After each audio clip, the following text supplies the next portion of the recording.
kichik bu teshik, lekin u insonning eshitishini sezilarli darajada pasaytiradi. Nog'ora pardasi teshik bemorlarimizda kuzatiladigan narsalar shu eshitishlar pasayib ketadi keskin va quloq tez oqadigan bo'lib qoladi. Va ko'proq shikoyat qilishadi, bosh og'rig'iga, bosh aylanishiga ham shikoyat ham qilishadi.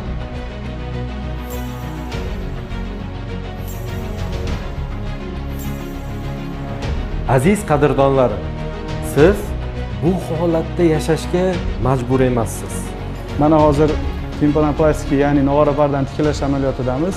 Bu yerda quloq juda ham nozik. Har bir harakatimiz quloq eshitishiga va operatsiyasiga muhim rol o'ynaydi. Xudo xolasa bemorimiz operatsiyadan keyin yaxshi eshitadi.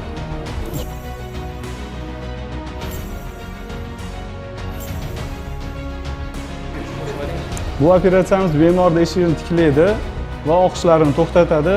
Muhimi vaqtida murojaat qiling. Agar sizni ham shu kabi muammolar qiynayotgan bo'lsa, quyidagi raqamlarga aloqaga chiqib, qabulga yozilishingiz mumkin. Ushbu videoni shu kabi muammosi bor yaqinlaringizga yuborib qo'ying.